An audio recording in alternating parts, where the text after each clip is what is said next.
Hello students. तो आज के क्लास में हम लोग पढ़ने वाले हैं यूनिट एंड डायमेंशंस। बेसिकली आज हम लोग यूनिट एंड डायमेंशंस को स्टार्ट कर देंगे। देखो, यूनिट एंड डायमेंशन अगर आपको समझना है तो सबसे पहले आपको समझना होगा कि फिजिकल क्वांटिटीज क्या होती है। देखो, बाय द वे हम लोग यूनिट एंड डायमेंशंस क्यों पढ़ रहे हैं? देखो, यूनिट एंड डायमेंशंस इसलिए पढ़ रहे हैं क्योंकि आप कितने भी बड़े साइंटिस्ट बन जाओ, अगर आपने थोड़ी सी भी यूनिट में गलती कर दी तो आपका पूरा कैलकुलेशन गड़बड़ हो सकता है। पूरा कैल अगर आप किसी प्रोजेक्ट अगर आप सिविल इंजीनियर हो, अगर अपने ब्रिज पे काम कर रहे हो, अगर थोड़ा सा भी सेंटीमीटर मीटर में गड़बड़ हो गया तो पूरा ब्रिज कोलैप्स कर जाएगा। अगर आप सपोज अपने फ्रेंड को जीपीएस से अपना लोकेशन भेज रहे हो या फिर थोड़ा सा भी मीटर किलोमीटर में डिफरेंस आ गया, अगर जीपीएस ने किलोमीटर के बदले मीटर दिखाया तो पूरा ट्रैवलिंग टाइम चेंज हो जाएगा। इसीलिए यूनिट्स एंड डायमेंशंस है तो बहुत छोटी सी चीज, बट ये बहुत ही ज्यादा इंपॉर्टेंट है। ठीक है। तो अगर हमें यूनिट एंड डायमेंशन को समझना है तो सबसे पहले मुझे समझना होगा कि फिजिकल क्वांटिटी क्या होती है। देखो, फिजिकल क्वांटिटी एक ऐसी चीज है जिसको हम लोग मेजर कर सकते हैं। जैसे कि कोई भी चीज जिसको मेजर कर सके, एग्जाम्पल वेट। ठीक है, हम लोग वेट को आराम से मेजर कर सकते हैं, तो वेट एक फिजिकल क्वांटिटी है। किसी भी चीज जैसे स्पीड, स्पीड क्या है? स्पीड को हम लोग मेजर कर सकते हैं, तो स्पीड भी हमारी एक फिजिकल क्वांटिटी है। ठीक है। बट इसी तरीके से non physical quantity, non physical quantity क्या होगा आप लोग खुद समझ सकते होगे। नॉन फिजिकल क्वांटिटी वो क्वांटिटी होगी जिसको हम लोग मेजर नहीं कर सकते। अगर आप लोग एग्जाम्पल समझना चाहो तो कोई ऐसी चीज सोचो जो जिसको हम लोग मेजर नहीं कर सके। जैसे कि एंगर, गुस्सा आ रहा है बट कितना गुस्सा आ रहा है उसको मेजर करने का कोई डिवाइस नहीं है। फियर, बेसिकली कोई भी इमोशन। ठीक है, हैप्पीनेस, ये सारे एग्जाम्पल हैं नॉन फिजिकल क्वांटिटीज के। ठीक है।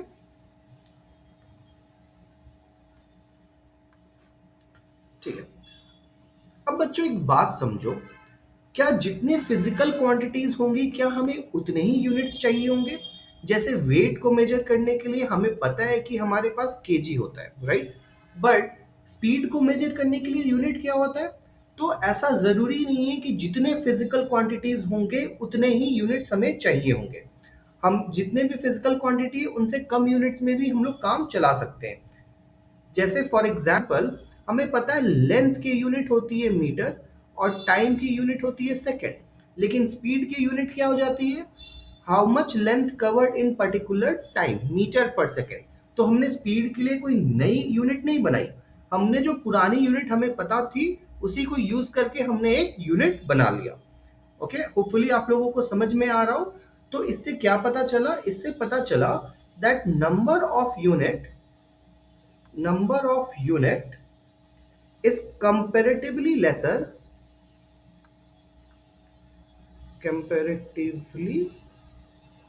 lesser than number of physical quantity, than number of physical quantity। ठीक है, तो जितनी भी फिजिकल क्वांटिटी होंगी यूनिट्स तो हमेशा उससे कम होने वाली है। ऐसा क्यों? देखो, फिजिकल क्वांटिटी तो बहुत सारी चीजें, there are too many physical quantity, but हम लोग कॉम्बिनेशन ऑफ यूनिट से भी एक नया यूनिट बना सकते हैं। जैसे स्पीड का हमने बताया, हमने मीटर और सेकंड को कंबाइन किया, मीटर पर सेकंड आ गया एक नया फिजिकल क्वांटिटी का यूनिट। ठीक है, तो वी कंबाइन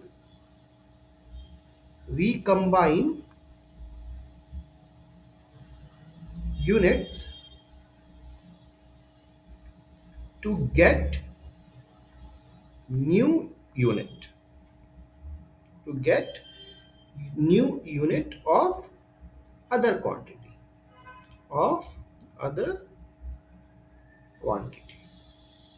ठीक है, होपफुली आप लोगों को समझ में आ रहा होगा। एग्जाम्पल के तौर पे आप लोग स्पीड का लिख सकते हो। जैसे हमें पता है कि लेंथ की यूनिट क्या होती है? लेंथ की यूनिट होती है मीटर। ठीक है। टाइम की यूनिट क्या होती है? टाइम की यूनिट होती है सेकेंड। लेकिन स्पीड की यूनिट क्या हो जाएगी? स्पीड की यूनिट हो जाएगी मीटर पर सेकेंड। ठीक है। तो हमने जितने भी यूनिट्स थे उनको कंबाइन किया और एक नया यूनिट बना दिया। इसीलिए हमें हर फिजिकल क्वांटिटी के लिए एक अलग अलग यूनिट बनाने की जरूरत नहीं पड़ी। ठीक है, अब देखो गाइस, कुछ कुछ यूनिट्स, मतलब आप बोलोगे सर कितने यूनिट्स फिक्स्ड हैं, तो there are 7 fundamental units. 7 fundamental units मतलब ये किसी से बने नहीं है। जैसे मीटर पर सेकेंड तो लेंथ और टाइम से मिलकर बना है ना, बट लेंथ मीटर किसी से बना है क्या? नहीं। सेकेंड किसी से बना है क्या? नहीं। जो खुद में हो वो किसी से बने ना हो, वैसे यूनिट्स को हम लोग कहते हैं फंडामेंटल यूनिट्स। ठीक है, जो खुद से बना हो, किसी और के हेल्प से ना बना हो, ऐसे यूनिट्स को हम लोग कहते हैं फंडामेंटल यूनिट्स। Fundamental units. और फिजिक्स में टोटल 7 फंडामेंटल यूनिट्स हैं। कितने हैं? 7। ठीक है, और ये सातों फंडामेंटल यूनिट्स आपको याद होने ही चाहिए। ठीक है, तो जैसे ही मैं ये सातों फंडामेंटल यूनिट्स लिखूंगा, आप लोग वीडियो को लिखने के बाद एक बार पॉज करोगे और उसको खुद से ट्राई करोगे याद करने का, बाय हार्ट करने का, और खुद से एक बार मन में बोलकर देखोगे। ठीक है, कौन कौन से यूनिट्स हैं? सबसे पहला fundamental unit of length. Length का फंडामेंटल यूनिट क्या होता है? मीटर। ठीक है, सेकेंड मास। मास का फंडामेंटल यूनिट क्या हो जाएगा? किलोग्राम। किलोग्राम। ठीक है, यहां पे मैं सिंबल लिख रहा हूं, मीटर का सिंबल है एम, किलोग्राम का सिंबल है केजी। Third time. टाइम का यूनिट क्या है? यहां पे मैं लिख रहा हूं यूनिट, और ये है मेरा सिंबल। तो टाइम का यूनिट है सेकेंड, सिंबल है एस। फोर्थ वन है इलेक्ट्रिक करंट। इलेक्ट्रिक करंट, इसका यूनिट है एम्पियर, और सिंबल है ए। ठीक है, नेक्स्ट यूनिट है टेम्परेचर। ये सब फंडामेंटल यूनिट्स हैं, ये किसी से बनी नहीं है। टेम्परेचर, टेम्परेचर का यूनिट होता है केल्विन। अच्छा, आप लोग सोच रहे होंगे कि सर टेम्परेचर का फ़ारेनहाइट भी होता है, तो ये जो सारे यूनिट्स मैं लिख रहा हूं ना, ये एसआई यूनिट है। एसआई यूनिट मतलब standard unit, international system unit इसको हम लोग कहते हैं। ठीक है, इसका मतलब क्या होता है? जो इंटरनेशनली एक्सेप्टेड हो, इंटरनेशनली पूरे वर्ल्ड में जो साइंटिस्ट एक्सेप्ट करते हो एक दूसरे से बात करने के लिए, कम्युनिकेट करने के लिए, हम लोग हमेशा एसआई यूनिट बोलते हैं। तो अगर आपको इनमें से कोई भी यूज करना होगा तो आप लोग हमेशा एसआई यूनिट ही यूज करेंगे इसके लिए। तो केल्विन का सिंबल क्या हो जाएगा? के। ठीक है, नेक्स्ट सिक्स्थ वन, ये amount of substance. Amount of substance, कितना अमाउंट है किसी भी चीज का, उसको हम लोग रिप्रेजेंट करते हैं, यूनिट होता है मोल, और इसको लिखते भी है मोल, MOL, मोल। ठीक है, and the last one is luminous intensity.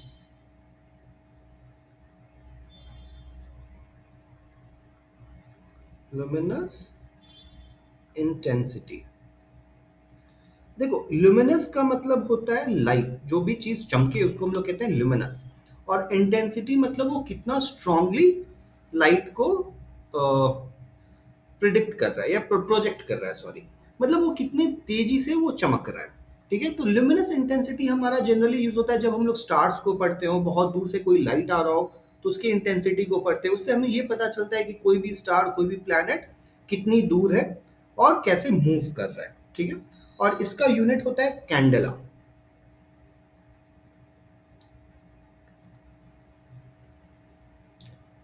Candela. ठीक है, और सिंबल होता है CD। अब आप लोगों से एक रिक्वेस्ट है कि आप लोग इस वीडियो को पॉज करो, सारे फंडामेंटल यूनिट, जितने 7 फंडामेंटल यूनिट्स हैं उनको एक बार मन में बोलो, और उनके सारे के सारे एसआई यूनिट को, एसआई यूनिट मतलब मैंने यहाँ पे एसआई का यूनिट का मैं लिख दे रहा हूँ, मतलब देखो एसआई यूनिट, एसआई यूनिट क्या होता है? System of international unit. इसको इंटरनेशनल सिस्टम यूनिट भी बोलते हैं, सिस्टम ऑफ इंटरनेशनल यूनिट।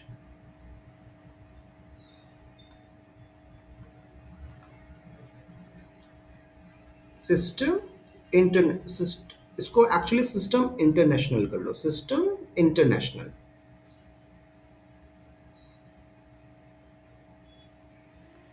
ये फ्रेंच वर्ड है एक्चुअली गाइस, जिसको हम लोग कहते हैं सिस्टम इंटरनेशनल। इसका मतलब होता है इंटरनेशनल सिस्टम ऑफ यूनिट्स। ठीक है, तो इंग्लिश में इसको क्या बोलेंगे? इंग्लिश में इसको हम लोग बोलेंगे international system of unit. Means internationally कौन सा सिस्टम चलता है, उसी को हम लोग एसआई सिस्टम बोलते हैं।